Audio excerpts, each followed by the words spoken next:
Bueno, yo estoy muy gozoso de estar aquí. No sé si algunos que no me han visto por un tiempo también, pero es un privilegio volver otra vez y me dan el privilegio de compartir esta noche nuevamente la palabra. Entonces, vamos a seguir en el Evangelio de Juan, pero también quiero agradecer sus oraciones. Sé que estuvieron orando y Dios fue muy fiel, nos cuidó, nos llevó, pudimos disfrutar con nuestra familia de todo un poco, trabajar, descansar, conocer personas. Fue muy bello y estamos aquí de regreso. Entonces, gracias por sus oraciones y estamos para seguir adelante con su gracia y su poder y su misericordia. Vamos a continuar en Juan capítulo 10. Y Juan capítulo 10, recuerde que viene hablando la primera parte que fue la semana pasada en cuanto a quién es Jesús. Él es la puerta, Él es el pastor, Él se reveló en muchas formas. Esta segunda parte tiene el contexto en cuanto a lo que ellos dijeron. Pero yo quiero hacer algo, usar un poquito algo de tecnología, a ver si me funciona.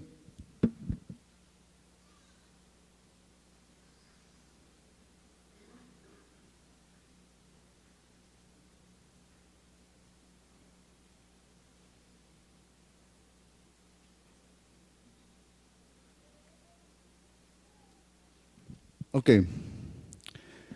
Creo que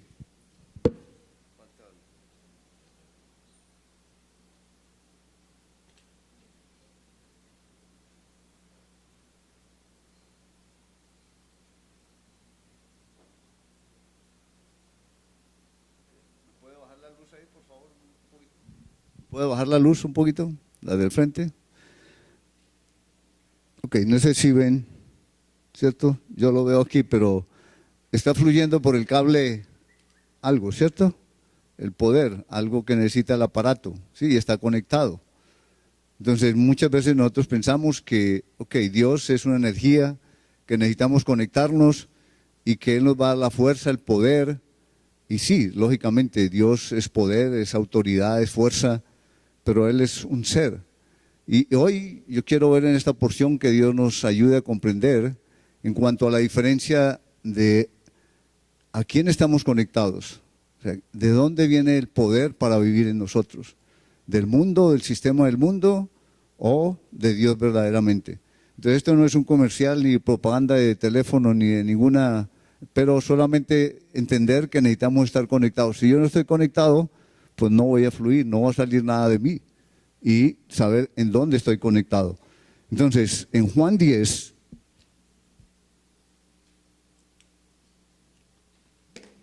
gracias, en Juan 10, lo que estamos viendo allí, en el versículo, vamos a mirar desde el versículo 19,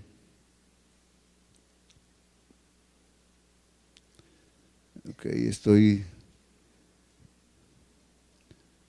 y vamos a mirar allí hasta el versículo 21 inicialmente. Entonces, las obras de Dios o las obras del diablo. Los fariseos, los religiosos, Jesús estuvo hablándoles en estos últimos capítulos y haciendo las obras que nadie podía hacer. Y ellos las vieron, pero aún las rechazaban. Estaban en una disensión, en un problema de unos a otros, diciendo, esto que hace este hombre es de un demonio, este no es de Dios.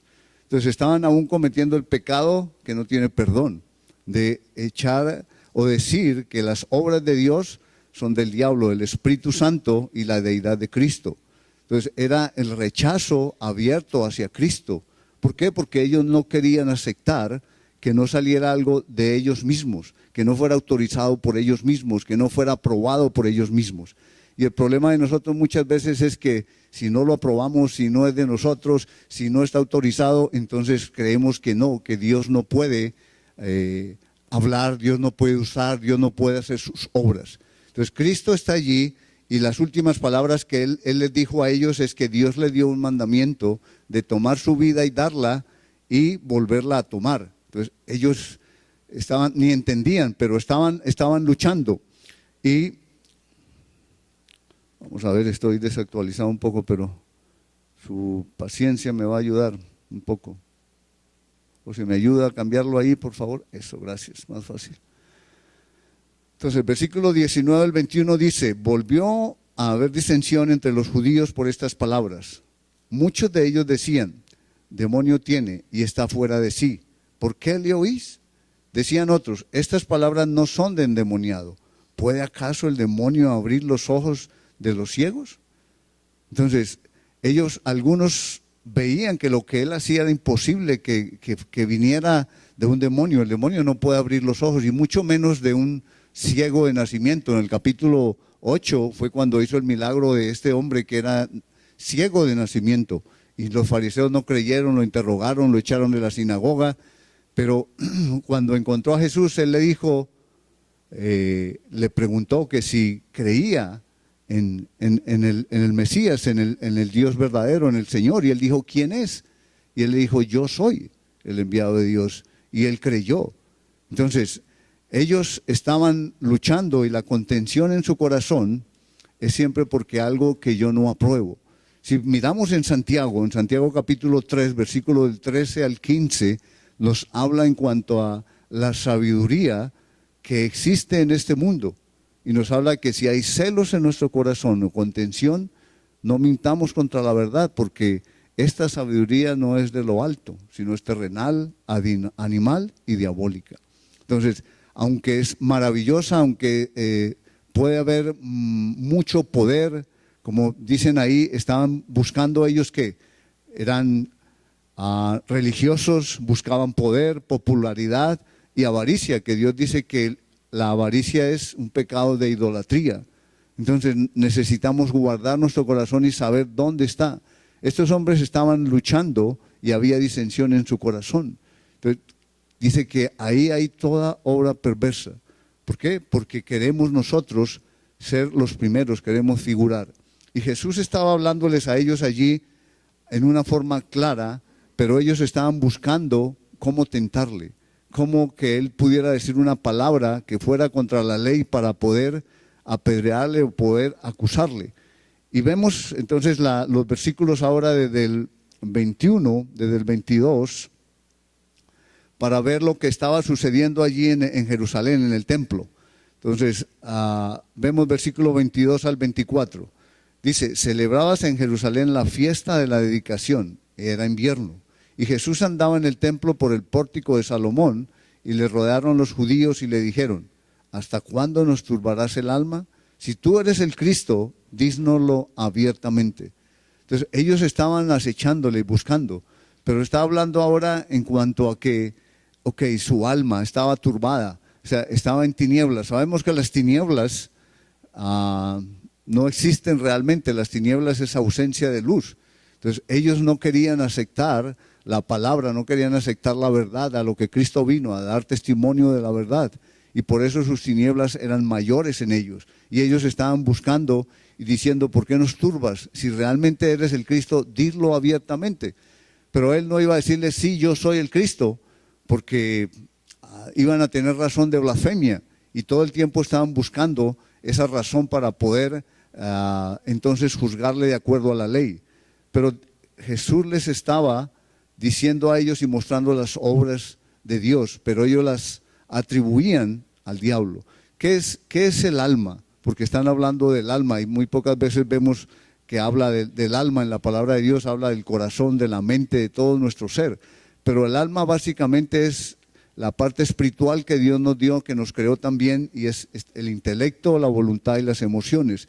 Esa es la parte en donde somos seres racionales y podemos comprender nosotros y conocer lo que necesitamos conocer. Pero el problema es que nosotros nacemos espiritualmente muertos. Dios nos creó perfectos, espíritu, alma y cuerpo, pero el hombre pecó, y al pecar murió espiritualmente, y todos entramos muertos espiritualmente. No entendemos, no conocemos, no sabemos quién es Dios. Entonces la parte espiritual no hay entendimiento, está en tinieblas. Y solo vivimos a nivel, o existimos a nivel de intelecto, de voluntad y de emociones. Entonces nuestro intelecto tiene la capacidad del mundo, el conocimiento, todo lo que aprendemos, lo que recibimos, y vivimos de acuerdo a ese conocimiento. Buscamos ser buenos, o tratamos de hacer buenas obras, o tratamos de ser religiosos, o tratamos de tener mostrarle a Dios que nosotros podemos o merecemos la presencia cuando muramos, la presencia con Dios, la eternidad. Pero estos religiosos que eran doctores de la ley, eran conocedores de la palabra de Dios, ellos la tenían memorizada, eran hombres muy intelectuales, muy sabios, respetados, pero ellos adoraban las primeras sillas, a que les respetaran, que les alabaran. Los romanos aún lograron un privilegio entre ellos, que les respetaran su religión, su país, su nación. Entonces eso era lo que ellos estaban luchando por mantener, pero su corazón, su alma estaba en turbación. Ahora nosotros necesitamos pensar, cuando hay turbación en nuestro corazón, cuando hay contención, es lo mínimo muchas veces. ¿Por qué tenemos contención en nuestro corazón? ¿Por qué pensamos las cosas? ¿Por qué? Tal vez mis derechos, mis privilegios, lo que yo merezco, lo que yo debo tener o lo que yo debo alcanzar. Entonces tenemos luchas en nuestro corazón, pero estamos luchando en nuestra propia fuerza, en nuestras propias obras, en nuestro propio conocimiento. Y necesitamos confiar que Dios tiene un plan para cada uno, que Él en su tiempo y en su forma nos va llevando en su voluntad, que es agradable y perfecta. Entonces, es bien difícil que nosotros podamos venir muchas veces aquí para agradar a Dios. En nuestra fuerza no podemos hacerlo. Y vemos allí en el versículo que habla en cuanto a que era la dedicación del templo, ¿cierto?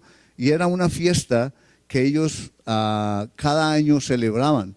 Fue cuando Salomón construyó el templo. En Segunda de Crónicas capítulo 7, si lo pueden leer después, ahí da la descripción exactamente de por qué. Dios no permitió a David que construyera el templo, porque él quería construirle a Dios un templo. Y Dios dijo no, porque Dios no puede habitar en templos hechos por manos humanas. Pero sin embargo a Salomón le concedió edificarlo, pero él permitió que su gloria llenara ese templo. Entonces, Salomón sacrificó, dice que 22,000 bueyes y 120,000 ovejas ese día para dedicar el templo a Dios.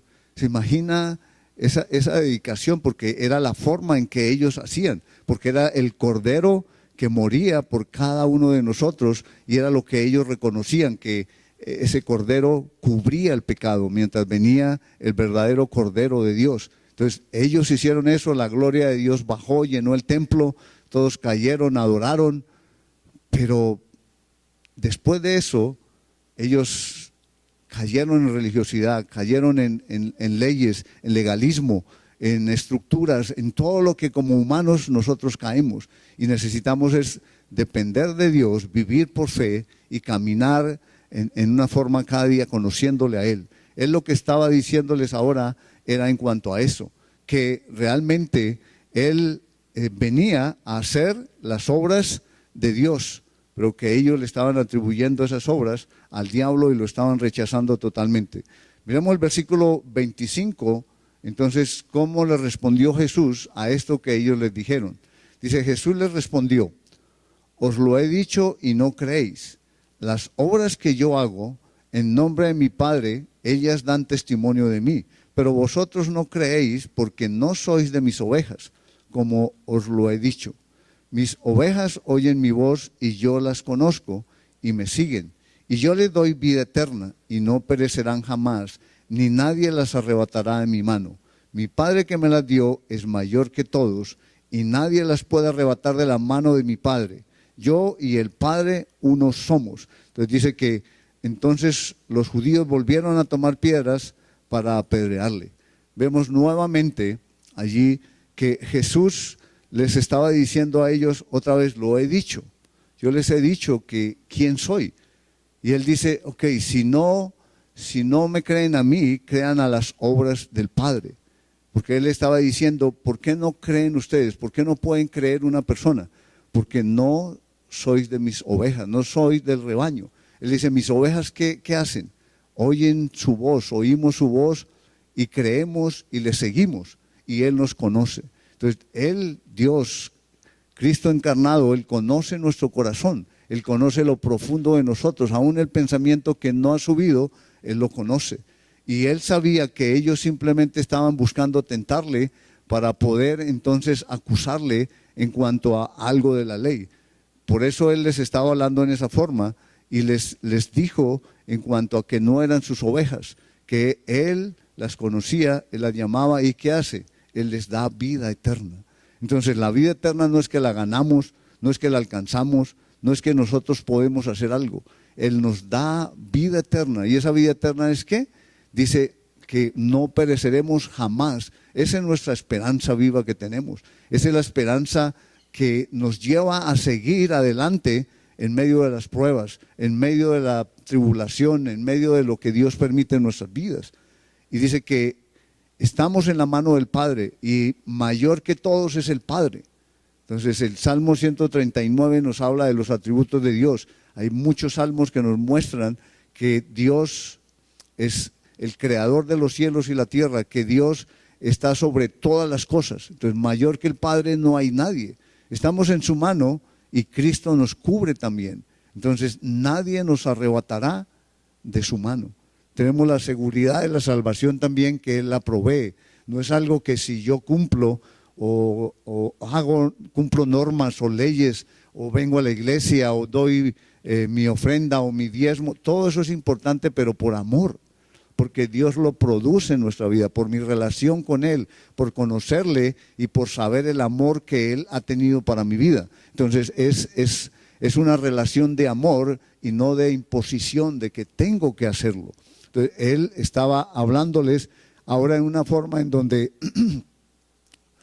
claramente les dice: ustedes no pueden creer porque ustedes no son mis ovejas.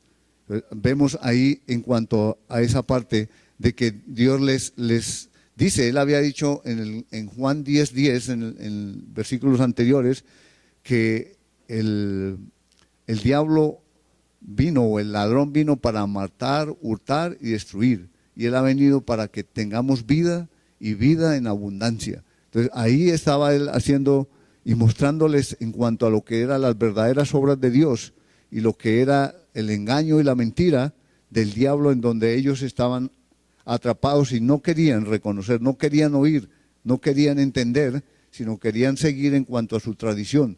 Hacía 400 años que Dios no había hablado, les había abandonado, y ellos pusieron sus tradiciones, sus mandamientos de hombres por encima de la palabra de Dios. Entonces ellos estaban controlando absolutamente todo el pueblo de Israel. Por eso era tan difícil, y estaban allí detrás de Él y buscando una oportunidad para cómo matarle. Pero Jesús, según la promesa, Él vino primero a su pueblo Israel para revelarse a ellos, para decirles la verdad y para dar testimonio a esa verdad. Vamos al siguiente. Entonces vemos ahí que las obras de Dios el Padre ahora, vamos a leer desde el versículo 33 hasta el 39. Dice: le respondieron los judíos diciendo: por buena obra no te apedreamos, sino por blasfemia, porque tú, siendo hombre, te haces Dios. Jesús les respondió: ¿no está escrito en vuestra ley, yo dije, dioses sois?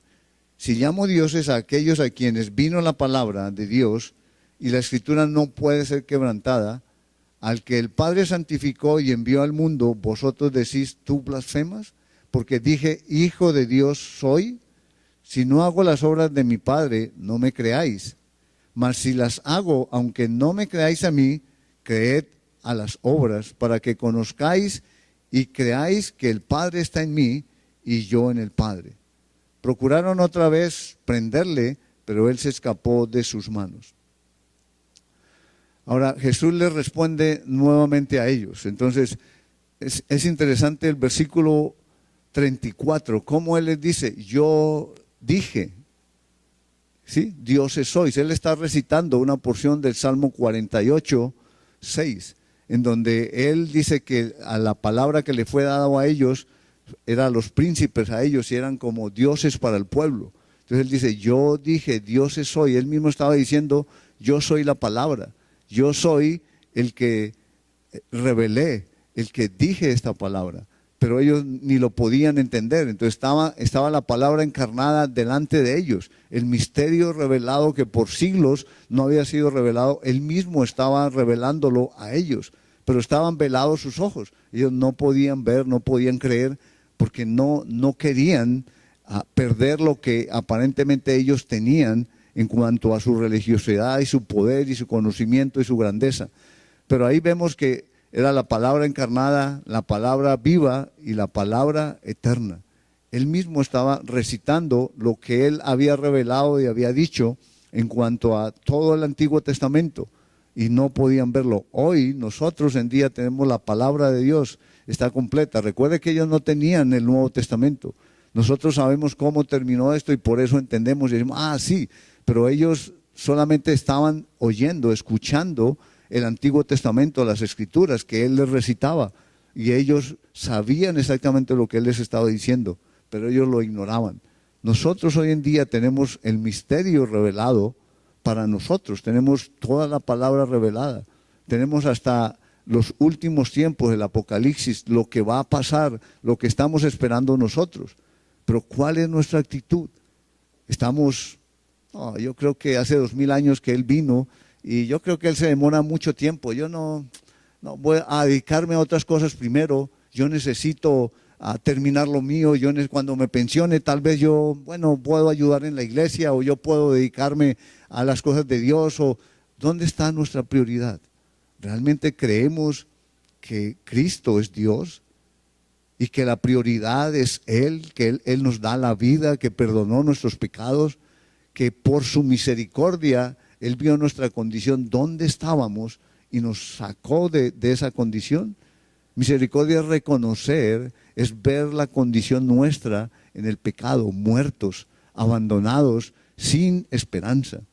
Y Él vino para rescatarnos, para darnos esa gracia y darnos la vida eterna. Él les estaba dando el evangelio nuevamente a ellos, les estaba diciendo, yo soy ese Mesías, yo soy ese Cordero de Dios que viene a quitar el pecado, que viene a liberarles de la esclavitud, de la miseria, de la separación de Dios, del pecado, de las obras del diablo. Pero no pudieron creerle, no pudieron verlo. Y nosotros muchas veces los afanes de este mundo, cuántas cosas que planeamos, nuestros deseos, nuestras metas, y es importante tenerlas. Pero como habla en Santiago, que decimos, hoy, mañana haremos esto y el año entrante viajaremos y tenemos toda nuestra vida planeada, pero no sabemos el plan de Dios para nuestra vida. Necesitamos colocar nuestros planes delante de Dios. Necesitamos hacer su voluntad y entender el plan que Él tiene para nosotros. Y ahí es donde entonces vamos a hacer las obras que Dios ha preparado para nosotros de antemano. Él dice que somos salvos para buenas obras que Él preparó de antemano para que andemos en ellas. Entonces, ¿cómo van a conocernos realmente si son obras de Dios lo que nosotros estamos viviendo y realizando, o son nuestras propias obras? Porque nuestras palabras, nuestras obras no van a convencer a nadie, porque nos van a ver realmente un día quiénes somos. Alguien nos va a ver, Dios va a sacar a la luz la verdad y va a mostrar a nuestro corazón que hay un interés, que no soy sincero, que no hay integridad, que tengo doble ánimo, que tengo doblez, que hay hipocresía, que hay avaricia, que hay toda esa lucha que tenemos y contención en nuestro corazón está ahí. Y necesitamos morir al pecado, porque si no morimos no podemos crecer, no podemos ver el fruto del Espíritu Santo, no podemos ver las obras de Dios en nosotros, realmente viviéndolas y gozándonos en vivir en cuanto a lo que Él ha preparado para nosotros.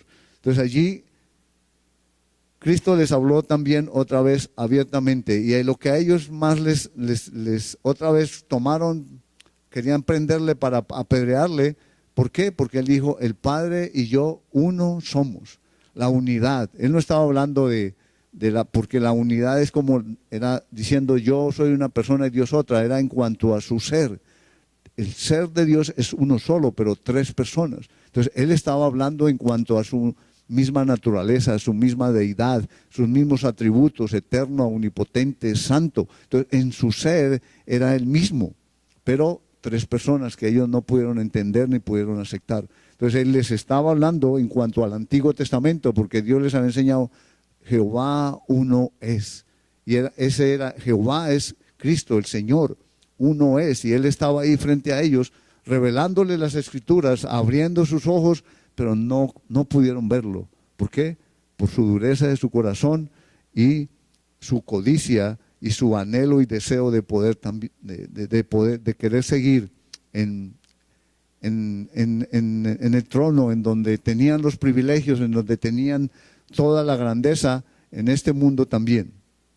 Vamos a mirar los últimos versículos para ver en cuanto al verdadero testimonio. Entonces, el versículo 39, el 40, dice, y se fue de nuevo al otro lado del Jordán, al lugar donde primero había estado bautizando Juan, y se quedó allí. Y muchos venían a él y decían, Juan a la verdad ninguna señal hizo, pero todo lo que Juan dijo de éste era verdad. Y muchos creyeron en él allí. Jesús se apartó ahora de ellos, ya sabía que habían cometido aún el pecado imperdonable en atribuir las obras de Dios al diablo, y él se apartó entonces nuevamente hacia el Jordán, donde Juan el Bautista tuvo su ministerio y estuvo bautizando. Y muchos que escucharon a Juan estaban allí dando testimonio, diciendo, Juan Bautista la verdad no hizo ningún milagro, ninguna obra, no hizo nada extraordinario, pero todo lo que él dijo de este hombre es verdad. Cuando él lo bautizó, él dijo, detrás de mí viene uno que no soy digno de desatar siquiera la correa de sus sandalias. Y un judío nunca se doblegaba ante un ser humano, ante un hombre, porque Dios les había enseñado que Dios uno era. Pero él dijo, el que viene detrás de mí, él es el que los bautizará con el Espíritu Santo y con fuego. Y él mostró, dice, todo lo que él dijo lo ha hecho. O sea que su vida afirmaba lo que las Escrituras en el Antiguo Testamento también habían dicho. Él lo cumplió, iba cumpliendo cada evento, cada promesa que Dios había dado al pueblo de Israel. Y fuera de eso, dice que la Escritura lo confirma y otros daban testimonio. Porque Dios dice que el testimonio de uno solo no es válido, sino de dos, ¿cierto? Porque otros, yo puedo decir, no, es que yo soy muy recto, yo soy muy bueno, yo no miento. Pero cuando otro de allá dice, no, ¿cómo dice que no miente? Si usted ha mentido, si usted ha hecho. Entonces el testimonio, lo que realmente nos afirman son las palabras de otras personas, porque ellos realmente ven la verdad, lo que nosotros estamos viviendo. Y ellos allí creyeron muchos en él. ¿Por qué?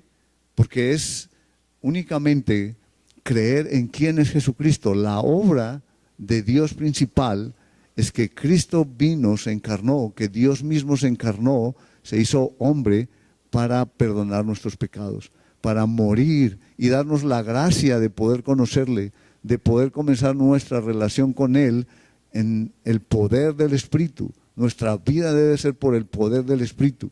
Muchas veces no hablamos o no vemos mucho en cuanto al Espíritu Santo. Y el Espíritu Santo es el que hace la obra, el ministerio en todos los creyentes. Él fue el que nos selló, Él es el que nos enseña, Él es el que nos recuerda, Él es el que nos redarguye de pecado, Él es el que nos ilumina en las Escrituras. Entonces necesitamos entender el ministerio del Espíritu Santo también. Pero el Espíritu Santo, Él quiere llenarnos, Él quiere tomar control de nuestra vida, y para eso necesitamos nosotros confiar plenamente en la voluntad de Dios para nuestra vida. Eso no significa que entonces yo no voy a trabajar, no voy a estudiar, no voy a planear, no voy a hacer nada. No implica eso. Yo necesito planear y orar y buscar la voluntad de Dios. Si algo que tengo para mí, Dios me muestra que eso no es y me guía a otro lado, yo puedo confiar y soltar eso que tengo y esperar en su voluntad lo que Él tiene para mi vida.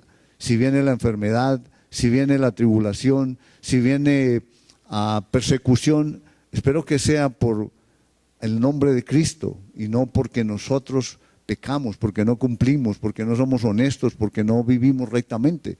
Porque puede haber persecución en muchas formas, pero la persecución que verdaderamente alaba a Dios o glorifica a Dios es la que nosotros por el nombre de Cristo sufrimos verdaderamente. Que por el nombre de Cristo nosotros no lo negamos, que estamos verdaderamente orando y buscando su presencia cada día, que estamos dependiendo de Él. Es lo que el Señor quiere para cada uno de nosotros. Yo tengo unos consejos, recomendaciones para poder entonces ponerlas en práctica. ¿Cómo es que podemos poner las obras de Dios en práctica en nuestras vidas? Entonces, leer la palabra de Dios cada día. La palabra de Dios es el alimento a nuestro espíritu. Si yo no leo la palabra, si yo no amo la palabra, si yo no necesito la palabra, entonces eso muestra que no estoy dependiendo de Dios, que es el alimento espiritual. La palabra de Dios no es para que me guarde o me vaya mejor o me dé poder, es para crecer y conocerle y poder estar fuerte espiritualmente en el momento de la tentación. Meditar en ella y dice que obedecerla. Meditar en ella es durante el día estar pensando lo que en la mañana Dios me mostró, me dijo, me llamó la atención o me está pidiendo o me está convenciendo o me está dando la esperanza en lo que yo estoy pasando. Memorizar un verso por semana como mínimo. Eso nos ayuda. Si la palabra de Dios está en nuestra mente, cuando venga la tentación, cuando venga la prueba, el Espíritu de Dios va a usar la palabra. Si no tenemos nada en nuestra mente, no va a poder estar esa batalla y estamos en una guerra espiritual, pero no es en nuestra fuerza, no es con nuestra carne, es en el poder del Espíritu, con su palabra. Entonces es bien importante memorizar la palabra para poderla vivir, para poderla tener en nuestro corazón. También dice participar en la iglesia. ¿Qué es participar en un discipulado? Si ya fue bautizado, si realmente está creciendo en cuanto al conocimiento de Dios, si conoce el don que tiene, lleva tiempo, cómo puede estar en un ministerio, ayudar en diferentes áreas de la iglesia. Recuerda que la iglesia es un cuerpo y todos pertenecemos a ese cuerpo y cada uno somos un miembro y necesitamos servir en una área. Si yo no estoy sirviendo en un área, no estoy siendo parte del cuerpo. Es como tener un brazo enyesado por 1 año, 2 años. Pues cuando me quite el yeso ya no sirve, está muerto prácticamente. Y el cuerpo está incompleto. Entonces igual nosotros, si Dios nos ha puesto en el cuerpo, yo tengo que servir y saber en qué parte del cuerpo Dios me puso y comenzar a servir poco a poco y desarrollar ese don que Dios me ha dado. Es importante en cuanto a participar en la iglesia, no simplemente llegar el sábado o el domingo. Es bueno que estén aquí y salir y creer que eso es una relación con Cristo. Necesitamos algo vivo y algo real, diario. Y orar y vivir el Evangelio. Vivir el Evangelio es que otras personas puedan ver la diferencia en nosotros. Honestidad, verdad, integridad, perdón, misericordia. Que podemos ser luz y que ellos pueden decir, ¿por qué usted es así? ¿Por qué usted es diferente? Porque es lo que Dios quiere que nosotros vivamos. Porque podemos predicar, pero van a decir, este habla muy bonito, pero su vida es lo peor. Yo no quiero ni ir a su iglesia porque son hipócritas. Y es lo que sucede muchas veces. El testimonio nuestro es tropiezo para otras personas. Entonces necesitamos vivir y otras personas van a preguntarnos, van a decir, ¿por qué tienes esa vida? ¿Por qué puedes soportar? ¿Por qué puedes perdonar? ¿Por qué puedes amar a tus enemigos? ¿Por qué puedes esperar? ¿Por qué puedes hacer todo lo que Dios hace en nosotros? Son las obras de Dios que quiere que el mundo vea y que pueda creer realmente quién es Él. Vamos a orar y darle gracias a Dios.